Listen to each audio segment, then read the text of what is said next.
As we head into the holiday season, it's really normal for us to start eating and drinking more.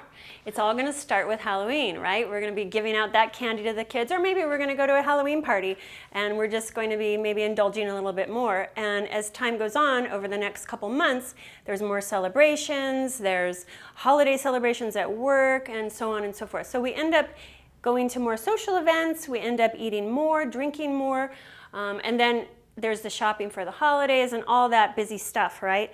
And all that adds to the stress we have on ourselves, and all that can add to us going to fast food a little bit more, or taking little shortcuts, or maybe we're just grabbing food on the run more than usual. So what we want to talk about tonight is how to prevent that so that you can eat healthy, enjoy your celebrations, and end the holiday season feeling really energetic and really balanced instead of run down and 10 pounds heavier, which is what most people end up with at the end of December. The first thing on our list is alcohol. So I'm not going to tell you not to drink alcohol. I'm definitely not going to do that. But during this time, we tend to drink more alcohol than usual.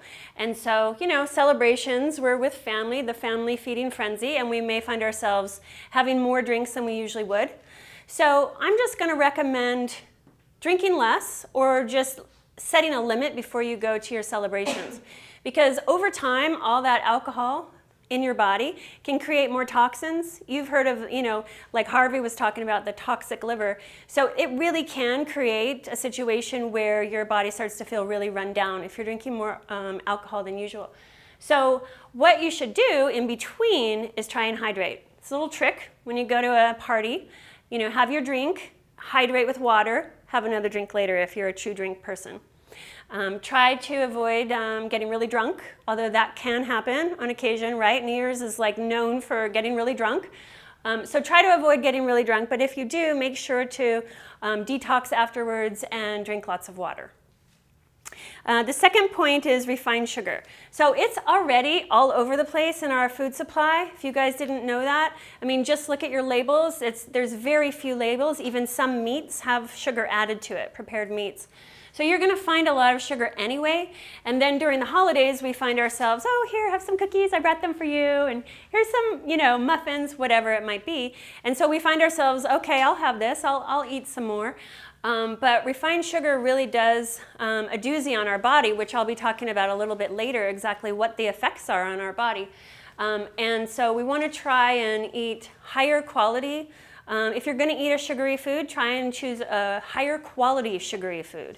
So you can get raw desserts, you can choose a fruit dessert. There's a lot of options you have that are healthier and better for the body. And then also when you go to your big celebrations, there's going to be a lot of different pastries, and depending on what they have at the different parties, there might be some sugar hidden in the foods, like in the the candied yams and things like that. So we want to try and really limit the sugar intake and really think about it, maybe before you go to your events, and also as the holiday season goes on, if it's around, you really want to try and be mindful about not grabbing as much as you're tempted maybe. I like to joke that there's a syndrome called seafood. Have you guys heard of that? You see it and you want it. So I have a couple of clients right now who have seafood, and they tell me I can't help it. If I'm in a room with it, I have to have it. So that starts to happen during the holiday season too. In that case, you want to try and take it out of your, out of your view, so that if you're suffering from seafood, that it's away from you. Also dairy. I don't know if any of you are sensitive to dairy, but dairy is very refined. So it shows up in our food a lot during the holiday season.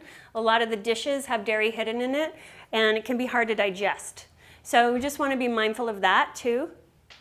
And then refined grains. So, like white flour, refined gluten, things like that. Those things are actually negative foods like sugar, and they will pull nutrients out of your body. So we don't want to have those. You want to try and choose, if you're going to have like a glutinous food or dessert, try and get the whole grain ones, sprouted wheat. You can even do a non-glutinous one like quinoa. So try and just choose the better options of the glutinous foods. And then processed foods. During the holidays, we end up eating so many more processed foods because we're going out more, we're going to more celebrations, maybe we're on the run.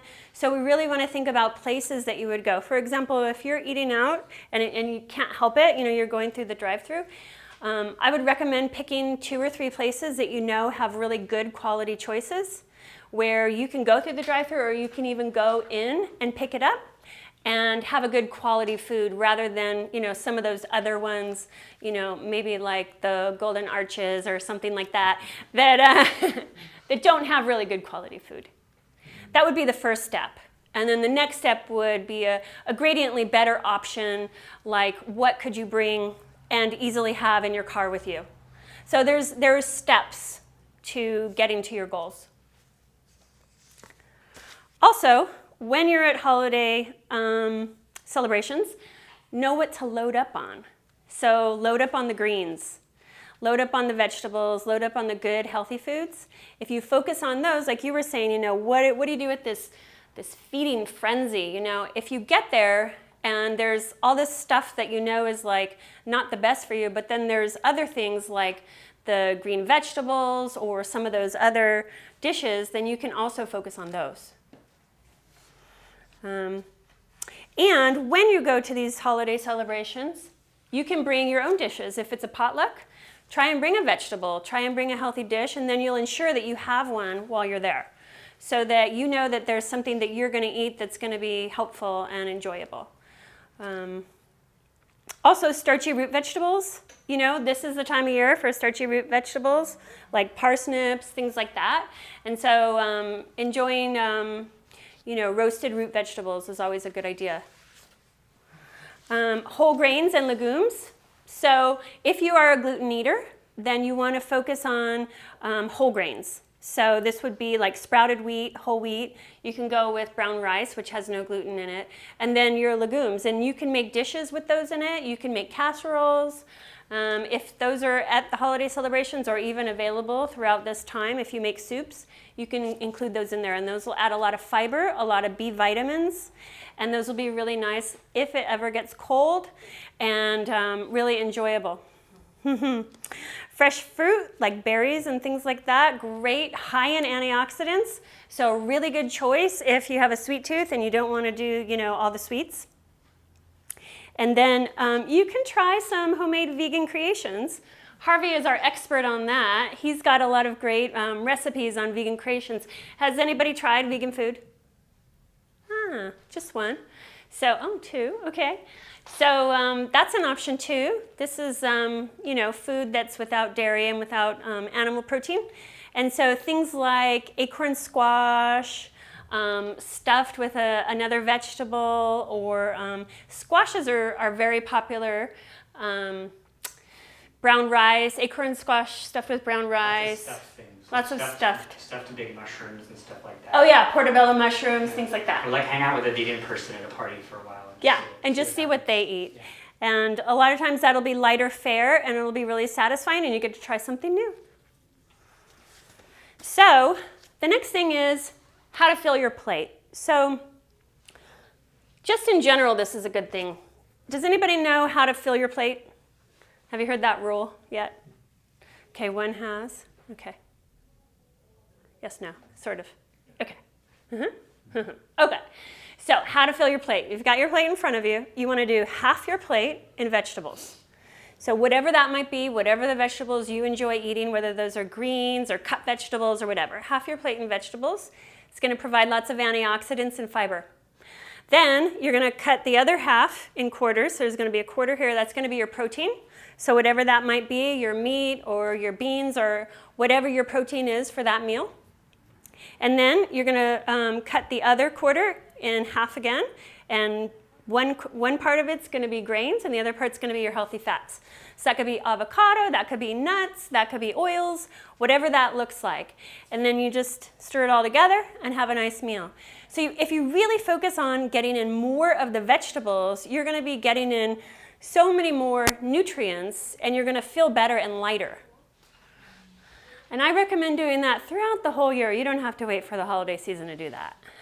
just enjoy doing that. Get in the habit of that. And that's all about portion control. One of the things that happens is as we get going, portions get bigger and bigger. And if we're eating by the plate rule, then we can ensure that our portions are pretty good. Great. You ready for me? I'm ready for you to go. Okay, great. So I'm going to go over the final 3 points of the tips, right, for healthy holiday eating. The first one is there's a rule that we call the 80-20 rule. And this is a really good, once you get your head wrapped around what you should be avoiding and what you should be eating more of, then you have a point of reference for sort of the kind of foods you want to get that are considered, let's say, approved or clean foods or whatever. So the 80-20 rule is a really easy way. If you just get overwhelmed with trying to manage one buffet at a party, and it's just too much for you, or like you're traveling a lot or something, the 80-20 rule is a really easy concept to grasp because you can break it down many different ways. One way you can do it is if you made a commitment to eat healthier through the holidays and all of a sudden it's really busy and you realize you're going to a party in an hour and you're like, oh, I haven't really mentally prepared for this and I really want to keep my commitment to stay healthy. You can just practice the 80-20 rule at the party and go, okay, 80% of my plate, I'm going to fill it up with all the things that Heidi taught me are good to eat. And then I'm going to allow for some yummy, indulgent things, 20% of my plate. So, it's not about really depriving yourself. You don't want to go through the holidays feeling deprived, because if you do that, you're probably going to not be very successful, and Heidi's going to actually cover that later. But so that's one way to do it. Another way to do it is you can just break it down by how many meals you have. You can just map your whole week out. So if you have like the second week of December tends to be a really busy party week, and you get invited to a lot of parties, company parties, the building manager where you work is having a free buffet downstairs. There's all sorts of stuff going on, and it's all pretty much all garbage for the most part, right? So you can map your week out. And you okay, I eat, let's say you eat 3 meals and a snack a day. So that's 4 times 7, 28 meals a week. So you can go, okay, I've got 5 parties this week or 4 parties this week. So I'm going to just keep my diet really healthy and clean, and I'm going to go over some things you can do on the next point for all of my meals that I'm not at parties. And then when I go to the party, I'm not going to worry about it so much. I'll just go to the party and do my best and enjoy myself, because I really just want to enjoy myself at this party. So if you're going to 5 parties, but you're eating really healthy for making yourself a healthy plant-based breakfast and doing a little, some cleansing meals and drinking a lot of water and stuff like that. So the 80-20 rule is a good thing to just kind of have in the back of your head if all else fails. It's a good rule of thumb, all right? Any questions about 80-20? All right, cool. The next thing is you want to make sure you stay hydrated. In general, staying hydrated is really important for everybody. Even without the holidays, a lot of people don't drink enough liquid. They don't get enough hydration. So the reason why staying hydrated through the holidays is really important is because it helps counteract anything that you're going to consume that's toxic. Like, let's take alcohol, for example. Heidi was talking about alcohol and drinking. She said have a cocktail and then drink a glass of water with it. That's actually a really good idea. I actually generally don't drink, but when I feel compelled to have a drink at a party, I just drink a third of a glass or a half a glass, and then I'll actually drink 2 glasses of waters with it. Because then I just know I completely flushed that alcohol through my body. I didn't have to make anyone feel uncomfortable. I had a toast with somebody, and I flushed the alcohol, I flushed myself out, and I'm good for the night. And I don't feel any adverse effects of the alcohol whatsoever. It doesn't kick in of the feeling of wanting to drink. I don't feel hungover the next day, so that's a really good rule for that, just segueing on what Heidi said. But the other reason why is because you're going to eat a lot more sodium at holiday parties. You're going to get a lot more that, all those hams that people serve at parties are super high in sodium. They have sodium nitrate and other really gnarly preservatives in them. So drinking more water helps flush you out. Does anyone know the rule of thumb for how much water someone should drink? Anybody? Any guesses or? Okay. 64 ounces. Okay, so it's a half an ounce to an ounce per your pound of body weight. So just remember the number 8 when you're thinking of hydration. Because there are 8 fluid ounces in a cup. So if you weigh, let's round it off, if you weigh 160 pounds, then you would get 160 ounces of water at the most right? It'd be 80 to 160 right in there, and that would be 10 to 20 cups of water a day, basically. And then the other reason to remember 8 is because the general rule is just drink 8 cups of water a day. It's kind of a general rule. But it's going to fluctuate because if you're drinking and partying a lot, you want to drink a little more water, you know, and so that's really important to remember. So hydration, definitely very important. And then our last tip is you can do little mini detoxes every single day on yourself. You don't have, a detox doesn't have to be some special occasion where you read a book or go hire a nutritionist or buy some products. You could actually just do a little detoxing for yourself every day. So a perfect example of a way to detox through the holidays is to get yourself a high quality detox herbal tea from a good healthy grocery store, like Grassroots in South Pasadena or one of those, or something on the internet that's really reputable. And drink a cup of detox tea at night before you go to bed. It'll help support your liver and your kidneys to process all the toxins out of your body. Another way to do a daily detox is that replace your regular conventional American breakfast with a plant-based raw breakfast in the morning, like a fresh juice or a smoothie. If you have like a good quality blender, you can make a smoothie with some fresh fruit to make it sweet, and then you can put, a cucumber, which is very detoxifying, and a handful of kale, and greens are very, very detoxifying. You can take a supplement, which Heidi can give you, like a chlorella or some kind of a green supplement, which helps pull the toxins out of your body. And then try to have a plant-based raw lunch. So try to just have a raw salad for lunch during the holidays. And that's not hard. You can even get that at Subway. You can actually, instead of getting a Subway sandwich, you can just have them make the chopped salad version for you, and just do that, and they can have a little turkey on there if you want some protein. So if you're doing a juice or a smoothie in the morning, and you're having a raw salad or a vegetable or plant-based lunch, and you're drinking some detox tea at night, then you're really giving yourself a huge advantage over that meal that you're going to have at dinner, when you're probably going to be a little more indulgent and eat some things that might clog you up or bog you down a little. So that's the scoop on detoxing.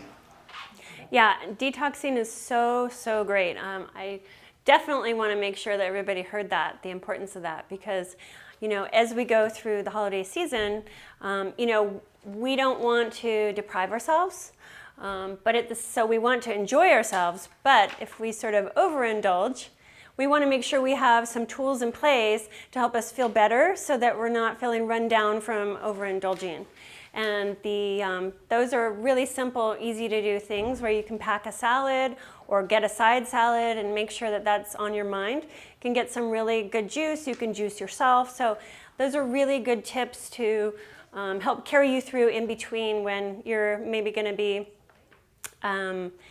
eating not so great. And there's also a blood sugar thing with eating more plant-based foods and not the bread, bagels, and toast and that stuff in the morning, or the box cold cereal, because the carbohydrates in those foods kind of mess with your blood sugar a little bit, and it actually makes it harder for you. You sort of respond to hunger at the party a different way, as opposed to just feeling like you want to eat good nutrient food at the party. You're going to be responding to your blood sugar not being in balance, and that's a whole different kind of hunger. So that it helps with that too. I forgot to throw that. That's very true. Yeah. And speaking of that kind of segues into my last tip, which is don't deprive yourself. So what happens when we deprive ourselves is we go, okay, I'm gonna be really good. I'm not gonna eat any of these things. And we go to these parties or celebrations or whatever. And we're, no, I'm not gonna eat that. No, I'm not gonna eat that. And then one day we go to one, and then we eat everything in sight. Or maybe we go on a trip and we eat everything in sight. And so then it becomes the all or nothing. And we want to try and avoid that. We want to try and maybe have a little bit, like Harvey was talking about with the 80-20 rule, and allow ourselves little bits, and then in between detox, and then end the year feeling energetic and not 10 pounds heavier, right? So, don't go hog wild, but at the same time, just sort of think about how you're doing it.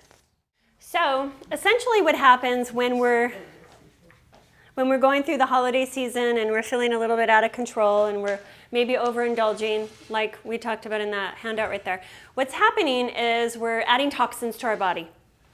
We may have toxic overload in our liver, and our liver is in charge of detoxifying every single night. Every single night between 11 p.m. and 1 a.m. it goes through something called a stage 1 and stage 2 liver detox. And it needs those nutrients we just mentioned, kale and things like that, Brussels sprouts.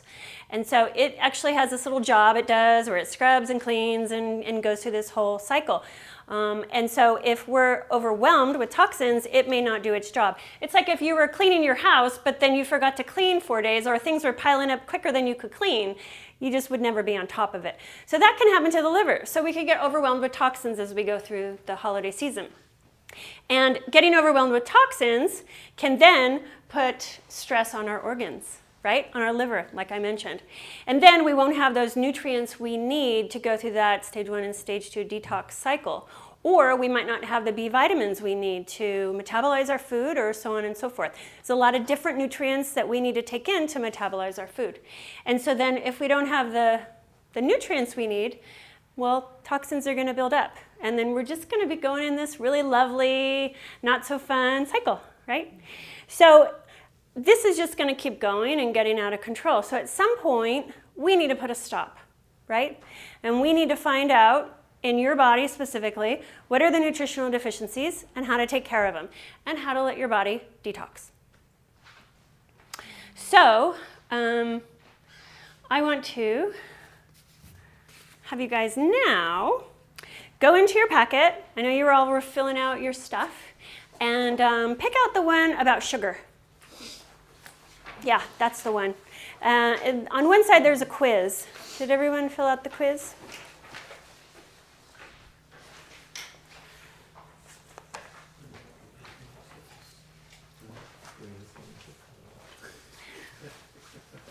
Can you guys count up the number of falses you got? Did anybody get 4 or more?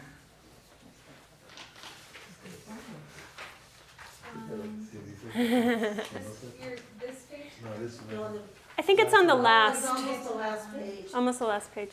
I had 4 falses. 4 falses, okay. 4 falses, Myrna? Okay. That's it? I have had people with all of them, so I do this, yeah, often.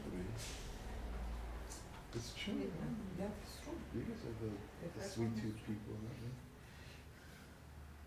No sodium on you. This family's also in denial. Well, you know, the first step is awareness. Okay, so are some of you still filling it out, Leo? Or you're done? Yeah, go false and all. You're almost done? You can go ahead. I'm just curious. Oh, I'm just curious how many, everyone got. If anybody got 4 or more. You said, I'm sorry, real quick, You don't have something any you said sugar. about the liver time, that's between 11 and 1. What happens if you don't go to sleep until after 2 or 3 o'clock? So you missed that. You missed that cycle. Yeah. And that's like not cleaning your house today and putting it off till tomorrow. Things will pile up. So it's a really good question that Myrna had, that I mentioned, that the body goes through the liver detox between 11 p.m. and 1 a.m. And what happens if you don't go to sleep till 2? So you're going to miss that cycle. The body's not going to be doing it like it should. You should really be asleep so that it can do its restorative functions, and that's one of them. And so it's kind of like, when you're cleaning the house and you get behind. Things are gonna pile up. Mm-hmm. Yeah. Good question. Okay, so if you have 4 or more, then you might want to look at where your sugar is coming from and try and reduce it. That just means that maybe you're getting a little bit too much sugar, and so it's a great starting point for you to make gradiently better options and to make some changes. So I want you all to imagine that this says sugar. Did you know that sugar does the same thing? Sugar, when you consume it, it actually swells your joints, it bothers your brain. There's a lot of things it does, which we'll go over next. But essentially, it affects your organs. And then when it affects your organs, guess what? It's also taking nutrients in order to digest. So sugar is one of those negative foods. You consume it, and it actually takes nutrients that are stored in order for it to metabolize. Now that's refined sugar. If you eat sugar in its natural form, it comes with all the nutrients you need to digest it. So if you think of dates, Some things are sweetened with dates. Some bars have dates in them as just a natural sweetener. Dates are full of nutrients, and so if you eat dates as your sweetener in a dessert, you're actually getting nutrients. But if you eat refined sugar, the white sugar that you get at the store that is in all the pastries and all the cakes and everything, it's actually going to be taking nutrients from your body that you need to use them. So you become nutritionally deficient. So then you have more sugar, and it's just the same cycle, right? So you really want to try and, wean out that refined sugar as much as possible. If you turn over your page, there's 147 ways that sugar bothers your body. I know it's so small, but I know all you young eyes can read them.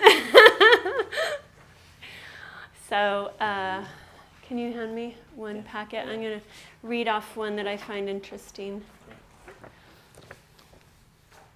Reveal to you guys that I have to do some of this right now. It's small. Sugar can suppress the immune system.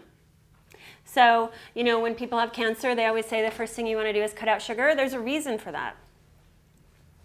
It can cause heart disease. It's been one of the biggest proponents of heart disease. Actually, the newest research shows that more than fat. You're nodding your head, so you've heard about that? I've done some research on it. Yeah. A ton of sugar, so. And you wanted to see kind of how it was affecting your body? Sure. Causes food allergies.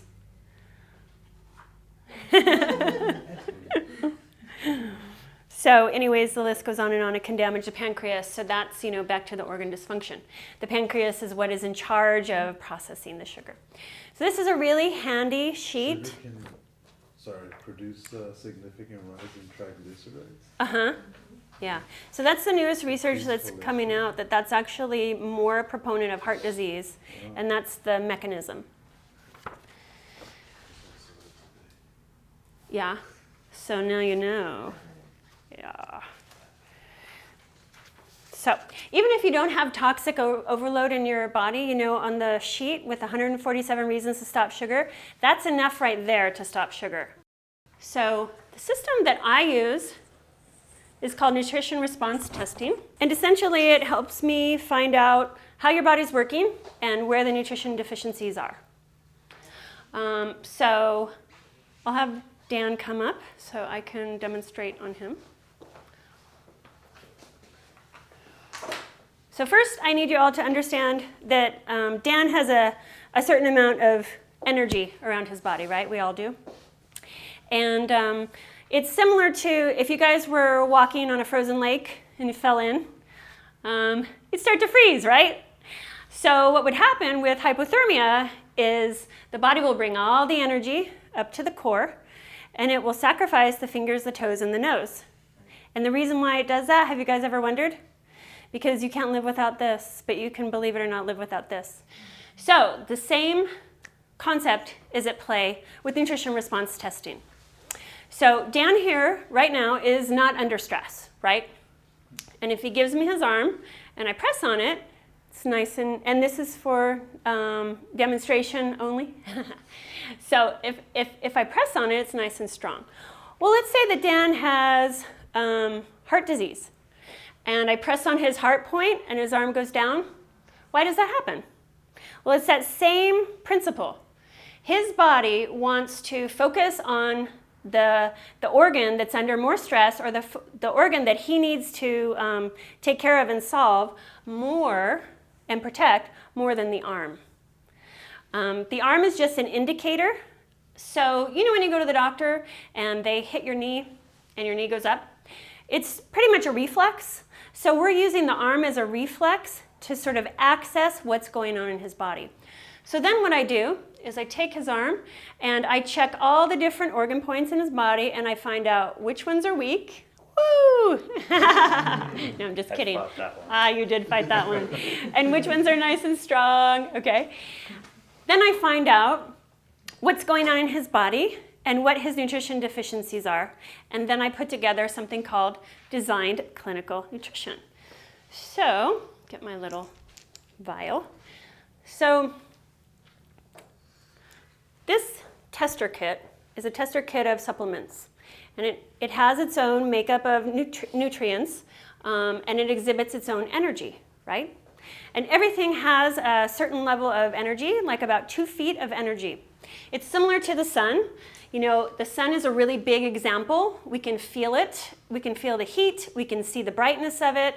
And so we know that that's a big ball of energy. This is a smaller example, but everything has an energy field. So this energy, so say like he had heart issues, and this was the energy that he needed, the food that he needed for his heart. If his body likes it, his arm's going to be nice and strong. If his body doesn't like it, then it's going to go down.